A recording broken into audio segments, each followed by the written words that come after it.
Hello, everyone. Do you have a dream that everyone says is impossible? Do you have a passion that keeps you awake at night? Today, we are going to talk about a man who didn't care about rules, social status, or the fear of failure. He was a man who loved the smell of oil and the sound of an engine more than anything in the world. His name was Soichiro Honda. He was a simple mechanic who started with nothing in a small wooden shack. But he had a vision. He wanted to build the fastest machines on Earth. He failed many times. He was even rejected by Toyota. But he never stopped.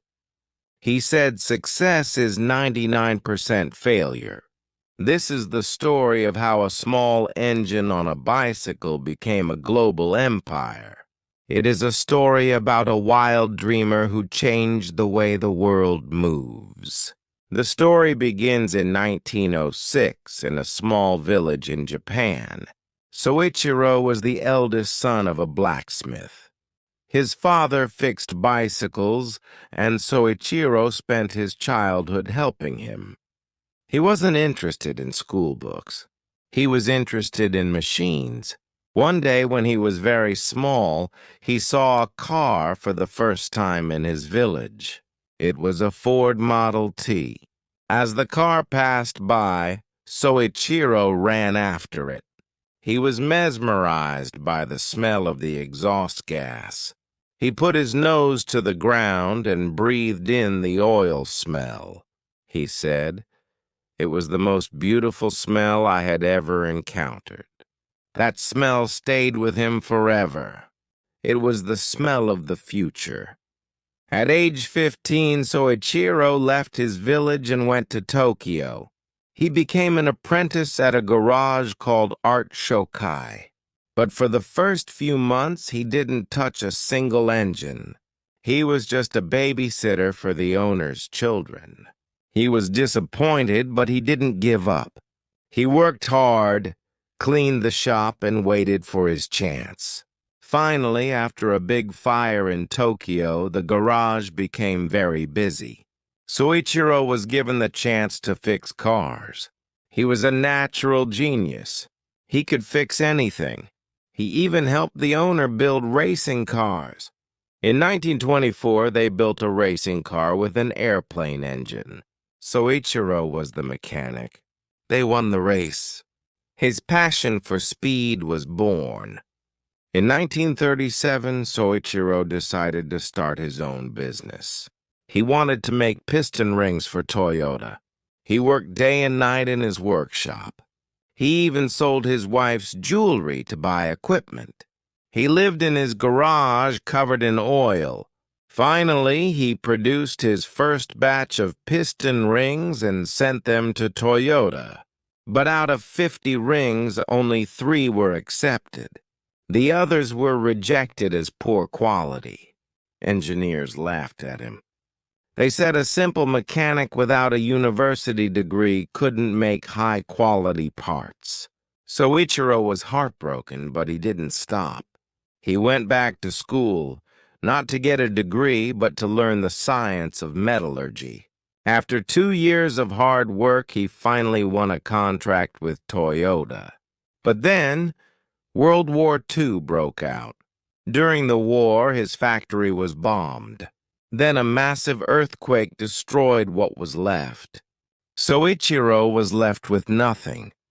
He was 39 years old, and his business was gone. He spent a year just resting and thinking. But one day he looked at his wife, Sachi. She had to travel a long way every day to get food for the family. Public transportation was destroyed. She had to pedal her bicycle for hours. Soichiro felt sorry for her. He wanted to make her life easier. He found a small surplus engine that was used for military radios during the war. He thought, what if I put this engine on Sachi's bicycle? He built a small fuel tank out of a hot water bottle and attached the engine to the bike. This was the first Honda, a bicycle with a motor. When people saw Sachi riding the motorized bike, they all wanted one. Demand was huge. Soichiro realized he had found his new mission. In 1948, he established the Honda Motor Company. But Soichiro was a genius at machines, not at money. The company was struggling financially. Then he met a man named Takeo Fujisawa. Fujisawa was a genius at business and finance. They made a perfect pact. Soichiro told Fujisawa, "You handle the money and the sales. I will handle the technology and the dreams." Fujisawa agreed. They never argued about their roles. Together they launched the Honda Super Cub in 1958. It was a simple, reliable, and friendly motorcycle. It was designed so that a delivery man could ride it with one hand while holding a tray of noodles with the other. The Super Cub became the best-selling motor vehicle in history. It changed the image of motorcycles from tough and dangerous to clean and fun. But Soichiro's heart was still on the racing track. In 1954, he made a shocking announcement. He said, "Honda will enter the Isle of Man TT race and we will win." The Isle of Man TT was the most dangerous and prestigious race in the world. At that time, Japanese motorcycles were considered toys compared to European brands. People thought he was insane. But Soichiro pushed his engineers to the limit. He told them, "If we don't try to be the best in the world, we will never even be the best in Japan." In 1959, Honda entered the race for the first time. They didn't win, but they finished. In 1961, just 2 years later, Honda won the 125cc and 250cc classes. The world was stunned. The small shop from Japan had defeated the giants of Europe. After conquering the world of motorcycles, Soichiro looked at a new challenge: cars. The Japanese government told him, "No. We already have enough car companies like Toyota and Nissan. You should stick to motorcycles." Soichiro was furious. He hated government interference. He said, "Who are they to tell me what to do?" He ignored the government and built his first car, the S500 sports car. Then, in the 1970s, the world faced a big problem: pollution. The United States passed a strict law called the Muskie Act to reduce car emissions. Global giants like Ford and General Motors said it was impossible to meet the standards. Soichiro smiled and said, "This is our chance." His team developed the CVCC engine. It was the first engine in the world to meet the strict American laws without a catalytic converter. The Honda Civic became a worldwide hit. The small mechanic had become a global car king. Soichiro Honda was a unique leader. He didn't have a private office. He worked on the factory floor with the workers. He often shouted at his engineers when they made mistakes.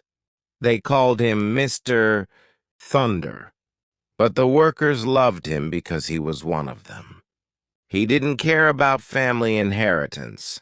He said, "My son will not lead the company just because he is my son. The company belongs to the people who work here."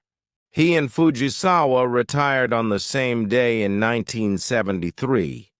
They shook hands and said, "We had a good run." Soichiro Honda died in 1991 at the age of 84. He died leaving a legacy of courage and innovation.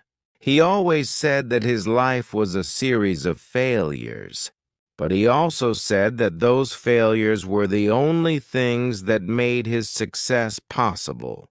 Today, Millions of people ride Honda motorcycles and drive Honda cars. They are all part of one man's dream. A man who loved the smell of oil. A man who never stopped running. So next time you face a wall, remember Soichiro Honda. Don't be afraid to fail. Failure is just a lesson on the way to your dream. If you have a passion, follow it. Even if you only have a small wooden shack and an old bicycle, your dream might just change the world. Thank you for listening to this powerful journey. Keep your engines running and keep dreaming. See you in the next episode.